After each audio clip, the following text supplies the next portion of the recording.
Салям алейкум, здравствуйте. Актуальный разговор у нас сегодня с директором общественной крымско-татарской телерадиокомпании Ирвином Мусаевым. Ирвин Казимович, салям алейкум. Салям алейкум. Совсем скоро начинается новый телевизионный сезон. Каковы приоритеты телеканала «Милет» на новых рубежах? В новом телевизионном сезоне мы бы хотели порадовать наших зрителей восточным сериалом, который был бы близок по своей сюжетной линии нашему зрителю и нес вот этот восточный колорит, в который бы окунал нашего зрителя. Также мы обновляем нашу линейку передач, чтобы в новом сезоне порадовать нашего зрителя. Мы закупаем дополнительный контент, который будем переводить на наш родной крымско-татарский язык. Это и фильмы, и мультики, и документальные фильмы.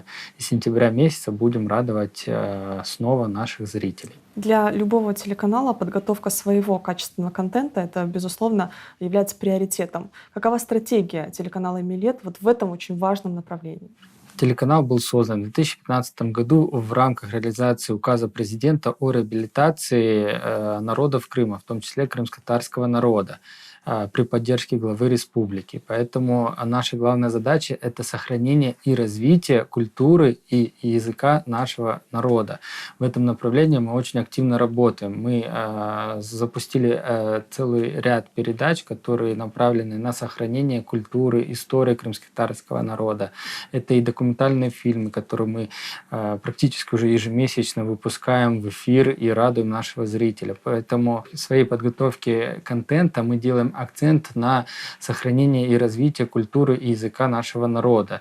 Это и обучающие языку передачи, это различные исторические, документальные передачи. Также мы делаем ряд наших студийных передач в летний период выездными и посещаем ряд мероприятий. Например, это встреча односельчан, чтобы показать нашему зрителю, как проходят встречи односельчан. Так как мы региональный канал, мы должны быть ближе к нашему зрителю, мы должны погружать его именно в ту повестку региона, в котором проживает наш зритель. Поэтому все наши проекты направлены именно на раскрытие туристической, культурной, исторической особенности нашего региона и нашего народа. Поэтому мы продолжим снимать наши, так сказать, travel передачи, которые знакомят нашего зрителя с различными уголками нашего прекрасного полуострова.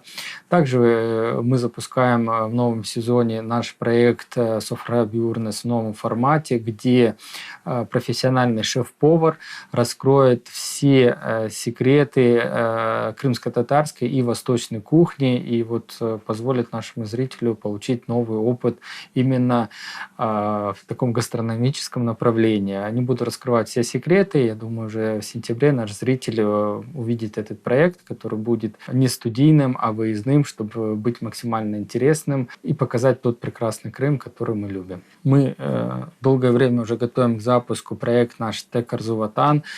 Само название его говорит о задаче проекта, о его целевой аудитории. Проект глубокий, сложный, поэтому мы уже более полугода работаем над его реализацией и хотим действительно порадовать нашего зрителя вот этой глубиной, которая была заложена в этом проекте. Мы мало сказали о нашем радио крымско-татарском «Ватан Сидасы», которое уже с конца прошлого года вещает практически во всех уголках полуострова. Была проведена, конечно, колоссальная работа по расширению зоны вещания радио «Ватан Сидасы», потому что мы с одной точки шагнули до 13 точек радиовещания и, как я уже сказал, охватили практически весь полуостров. И очень приятно, когда ездишь по Крыму и в разных уголках, в разных местах, и это и общественные, и частные, с подворья, с машины, ты слышишь родную музыку, родное радио.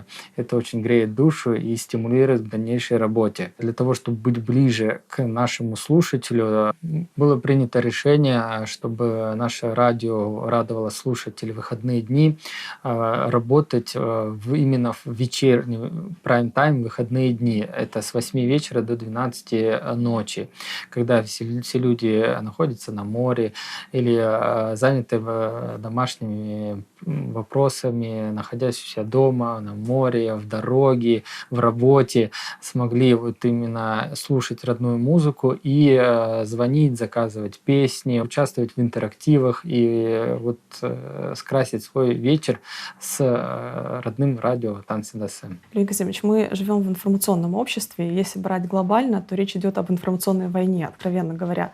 Каковы приоритеты у телеканала «Милет» в развитии информационно-аналитического отдела? Работа информационно-аналитического отдела очень важна, и здесь телеканал должен доносить правдивую информацию до каждого нашего зрителя и помогать ему в получении достоверной информации ежечасно, ежеминутно.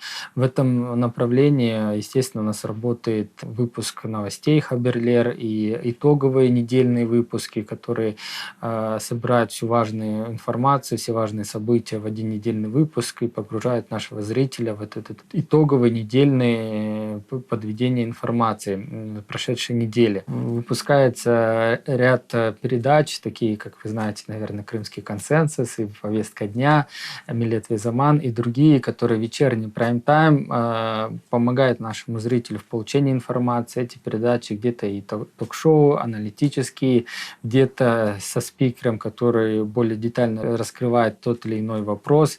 И все это делается с одной целью – донести правдивую информацию до нашего зрителя. Начало нового телевизионного сезона практически совпадает с днем рождения телеканала «Милет». В этом году нам 4 года исполняется. Через какие этапы пришлось пройти телеканалу за это время и какие цели и задачи телеканал ставит перед собой? И к тому же, какие ключевые достижения вы считаете самыми важными для телеканала «Милет»? Знаете, все-таки я пришел на телеканал на празднование 2-летия телеканала, и я вижу, что телерадиокомпания развивается, наверное, проведу аналогию с ребенком. Да? Вот, сначала у него был 2-летний возраст, сегодня нам 4 года, мы научились говорить, стоять на ногах, двигаться вперед, реализовывать проекты, быть конкурентоспособными. 2 года назад ставилась задача о том, чтобы нас видели, нас слышали, к нам обращались, и с этой поставленной задачей мы за эти 2 года справились. Мы видим, что количество наших слушателей, зрителей возросло за эти 2 года в несколько раз, и мы стали конкурентоспособны. И это самое главное. Следующий этап у нас идет этап уже становления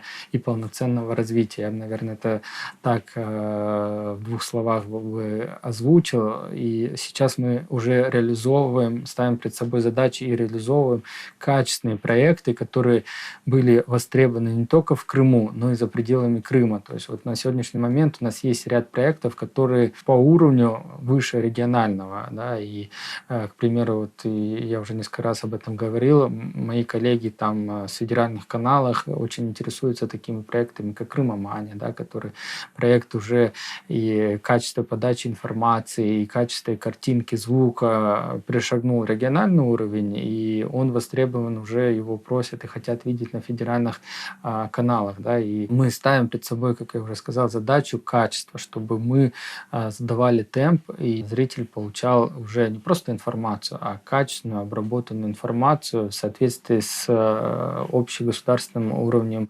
подачи этой информации. Развитие, к сожалению или к счастью, невозможно без разного рода трудностей. С какими вызовами приходится сталкиваться телеканалу на данном этапе? Телевидение одной из основных формул успеха это является коллектив. На сегодняшний день у нас сформирован дружный, профессиональный коллектив, который может выполнять любую поставленную задачу. И это самое главное.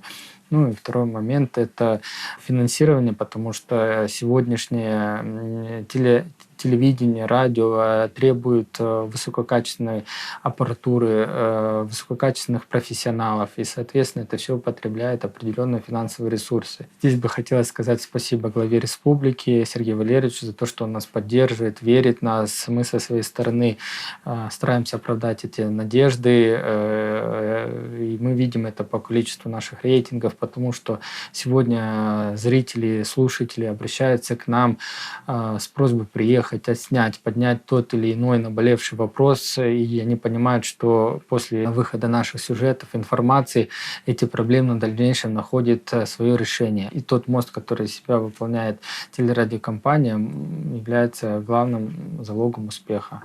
Илья Казимович, что касается национального компонента и информационного наполнения, как вы решаете проблему и дилемму вот в этом отношении? Как я уже сказал, что, наверное, успех любой телерадиокомпании в первую очередь зависит от его коллектива. Мы являемся крымско-татарской телерадиокомпанией.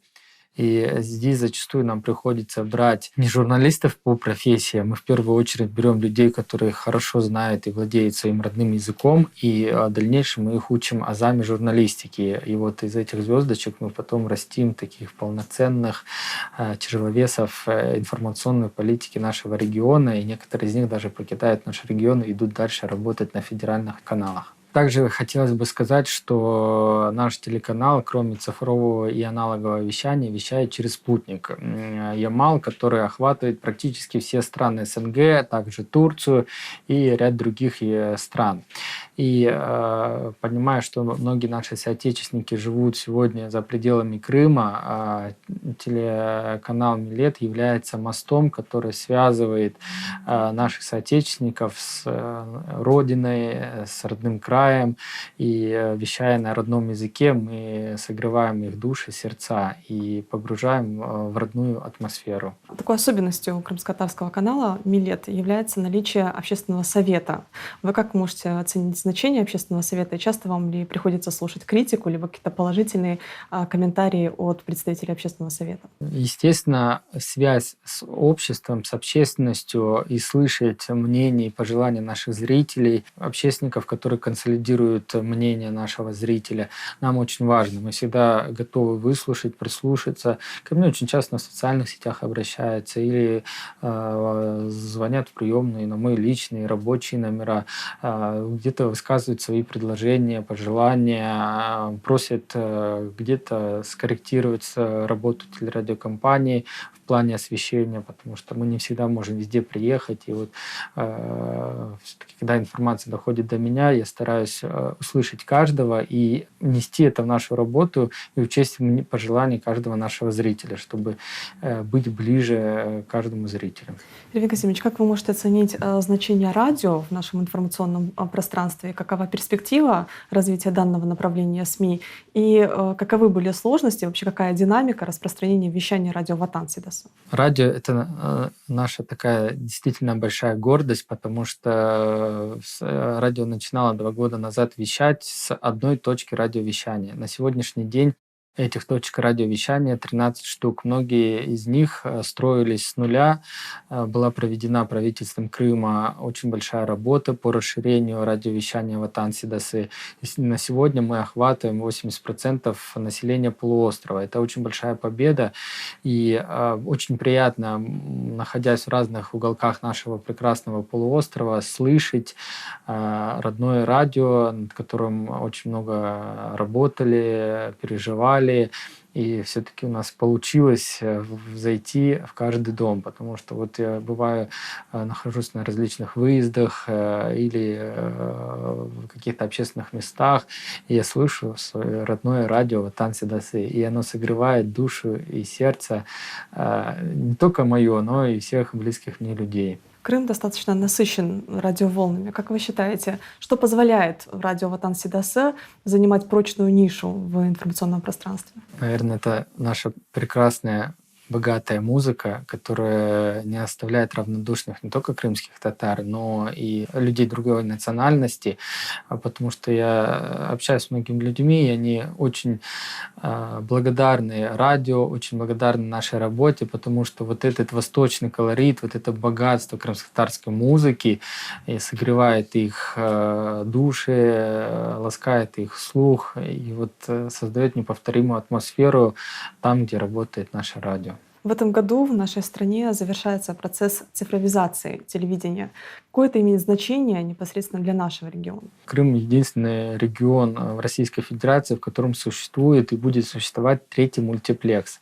То есть по всей России существует 2 мультиплекса. Это 2 пакета каналов, их 20 штук. В основном это федеральные телеканалы, которые бесплатно доступны практически для каждого человека в нашей стране.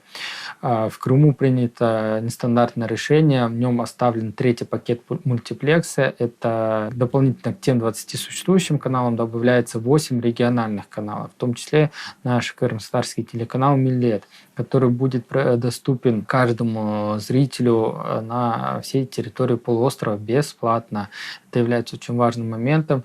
Достаточно иметь современный телевизор, или если телевизор не поддерживается, встроенный цифровой плеер, дополнительно купить приставку, до 1000 рублей она стоит, и бесплатно 24 часа в сутки, 7 дней в неделю, 365 дней в году бесплатно смотреть 28 каналов на территории полуострова. Давайте поясним для наших телезрителей, в том числе те люди, те семьи, у которых нет возможности купить этот плеер, есть еще и социальная поддержка. Естественно, проводится работа Минсоцом по обеспечению незащищенных слоев населения бесплатными приставками для получения телевизионного сигнала.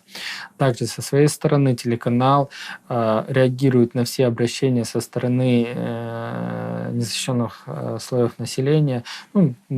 Часто обращаются дедушки, бабушки, которые не понимают, как им настроить свой телевизор, какую приставку им купить. И здесь мы за счет помощи и внебюджетной, и с помощью неравнодушных граждан оказываем содействие и полностью под пакет подключаем данную приставку нашим карпабашкам, картанашкам, пожилым людям, чтобы они не чувствовали этот дискомфорт и неудобства. Давайте поясним нашим телезрителям, в чем ключевое преимущество цифры над аналогом. Цифра – это качество в первую очередь. Второй момент – это на сегодняшний день процент цифрового вещания, охватывающего полуостров, является 95%. Учитывая, что наш полуостров имеет где-то и горную местность, то это очень высокая цифра, и правительство билось над этим практически 2 года, чтобы с 70% довести охват цифрового вещания до 95%. Мы также понимаем, что цифра, кроме качества, несет за собой и бесплатное предоставление услуги. Это очень важно. То есть можно отказаться от кабельного телевидения, не платить никаких денег, не мучиться, а просто включить телевизор и в течение 5 минут настроить этот телевизор и бесплатно получать 3 пакета мультиплекса на своем телевизоре. Евгений Казимович, как вы разграничиваете функциональную необходимость существования федерального и регионального сегмента в информационном пространстве? И не встает ли здесь вопрос конкурентоспособности региональных телеканалов? Во-первых, нужно понимать, что наша страна, она большая и многонациональная. И учитывая и этот многонациональный колорит, учитывая все наши особенности, очень правильно, что кроме федеральных телеканалов существует практически во всех субъектах региональные каналы, которые доносят до зрителя региональную повестку новостей. И это правильно. В телевидении зритель в первую очередь хочет видеть самих себя, видеть свои проблемы, свою повестку информационную. Давайте откровенно говорить, жителю одного субъекта неинтересно, какие проблемы насущие в другом субъекте, и что там у них происходит. Люди хотят видеть, чтобы поднимались те вопросы, которые в данном регионе находятся, и эти вопросы в дальнейшем решались. Поэтому, например, особенность нашего телеканала в том, что мы работаем в нашем Крыму, мы работаем с нашим зрителем, мы работаем с проблемами нашего зрителя. И это главное, и это основное направление, по которому мы были созданы и по которому мы движемся. В первую очередь решать и освещать те проблемы, насущие наших соотечественников, крымчан, а их, к сожалению, немало. Евгений Казимович, как вы можете охарактеризовать систему взаимоотношений региональных каналов у нас в республике? Они больше конкурентные или больше взаимодополняющие? Как я ответил выше, что у каждого есть определенная своя задача. У нас своя задача, у коллег чуть другая задача. И мы не чувствуем такой злой конкуренции. Между нами очень теплые отношения. Мы делаем общее дело, мы строим наш прекрасный Крым. В современном мире, в условиях информационной эпохи, в условиях конкурентности, причем не всегда честной, не всегда справедливой, от нашего государства требуется всеобъемлющая, достаточно современная программа в информационном пространстве. Каковы ключевые цели и задачи государства в информационной плоскости? В информационной плоскости перед нами стоит главная задача – это поднимать те, может, не всегда удобные для кого-то проблемы, поднимать те нерешенные социальные проблемы, бытовые, которые существуют у нашего зрителя, поднимать их на поверхность, да, и добиваться, доносить ее до тех структур, которые могут ее решить. Вот это мы сегодня видим, что глава республики ездит по всем регионам и выслушивает там и общественников, и представителей разных там социальных групп, профессий, работников различных учреждений, и на местах выслушивает их проблему, их сложности в работе, и тут же принимает решение или дает поручение соответствующему ведомству для разрешения данной проблемы. Все это делается, чтобы сократить дистанцию между властью и обществом, да, и сблизить вот эти две субстанции. И в итоге достичь одну главную цель, которая стоит перед нами всеми. Это наш прекрасный, красивый, современный, высокотехнологичный Крым. Ирвин Казимович, и в заключении нашей дискуссии обозначьте 5 ключевых принципов, которыми вы руководствуетесь в качестве руководителя телерадиокомпании.